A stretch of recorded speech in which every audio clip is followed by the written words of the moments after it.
Saludamos a Jorge Alcovín, consultor y analista político. Querido Jorge, qué gusto encontrarnos de nuevo. Igual, mi querida Marta, muy buenas tardes para ti y todo tu auditorio. Muchas gracias. Bueno, pues el análisis de este segmento es justamente hablar pues de la marcha del día de ayer para defender al Instituto Nacional Electoral y por supuesto también de la reforma electoral del presidente, que bueno, en este tiempo nos va a dar poco chance de desmenuzar el tema, ¿no? Pero así, a grosso modo, ¿tú qué opinas de lo que sucedió ayer y de la respuesta del presidente? A lo mejor juntamos esto para poder ir hablando de varias cosas.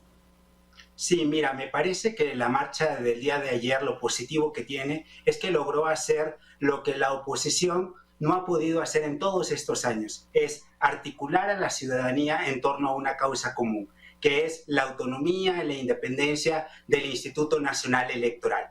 Pero también habrá que decir que una golondrina no hace verano, y por lo tanto, ¿cuáles son los retos que tiene esta marcha? Es de cara a la próxima reforma electoral en el mes de diciembre, se tendrá que ser vigilante de la actitud del Partido Revolucionario Institucional, porque parece que el futuro electoral de este país está en manos de Alito y de todas sus carpetas de investigación.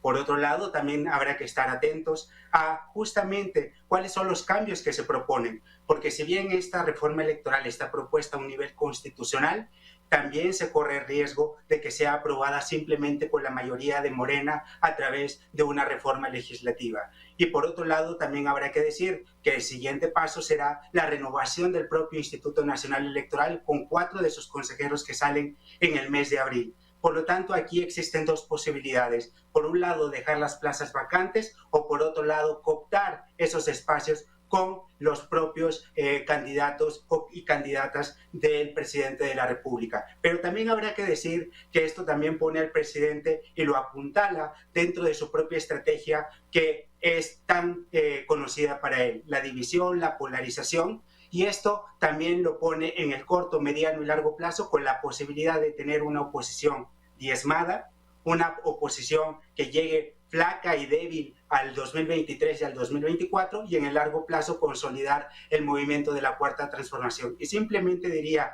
que para la oposición partidista, no a la oposición ciudadana, sino a la oposición partidista, su gran reto será conectar con esa oposición ciudadana y traducir toda esta congregación que se dio el día de ayer en votos, porque se debe recordar que Andrés Manuel López Obrador ganó con 30 millones de votos y se encuentran bastante lejos de poder igualar ese apoyo popular. Sí, exactamente, que justamente eso con lo que terminas fue de alguna forma la respuesta del presidente. Él minimizó la participación de la sociedad mexicana el día de ayer e incluso es un llamado a el Zócalo en una próxima celebración, etcétera. Dijo que no era una revancha por el día de ayer, pero sí es un juego, me parece, político respecto a la aprobación que tiene el mandatario, ¿no? Y que aquí hay que decir, no podemos soslayar pues la aprobación que tiene o no la democracia mexicana, que de acuerdo a las encuestas de cultura cívica y la encuesta de país, etcétera, pues no nos colocan con mucha confianza de la ciudadanía hasta los sistemas democráticos.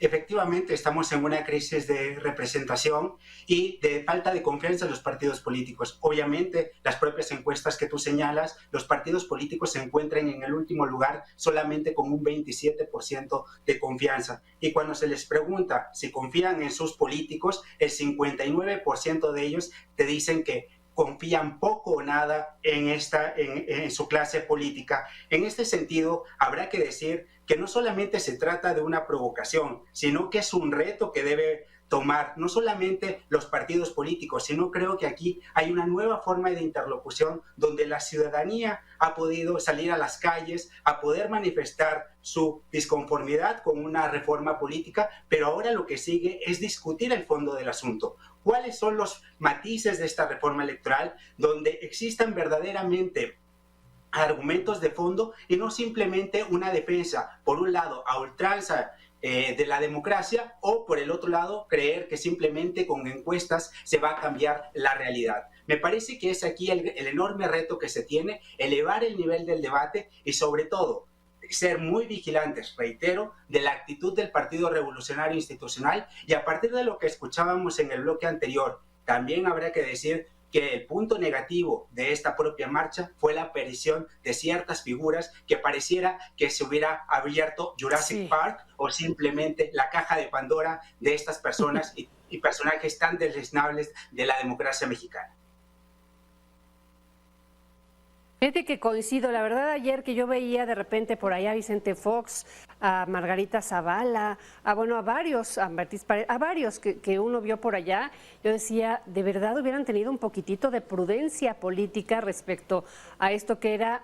Sí, no, explícitamente no se habló de que solamente se convocaba a los ciudadanos, la verdad es que no, pero me parece que por no darle elementos al presidente para lanzar su discurso a esta narrativa en la que los detractores, los conservadores, etcétera, se hubieran quedado en sus casas. Me parece que hubiera sido bueno, ¿no? Por ahí hay gente que dice que incluso atrás de la marcha estaba el Partido Acción Nacional. Así que imaginemos si uno de los principales enemigos políticos del presidente es Felipe Calderón, expresidente de México, pues entonces por eso se desvirtúa lo que es la voz ciudadana. Pero finalmente también hay voces que se expresaron el día de ayer no solo a favor del INE, sino sí aprovecharon gran parte de la marcha, pancartas y reclamos al presidente, y hay quien lo lee como una especie de referéndum. ¿Tú qué dices a esto?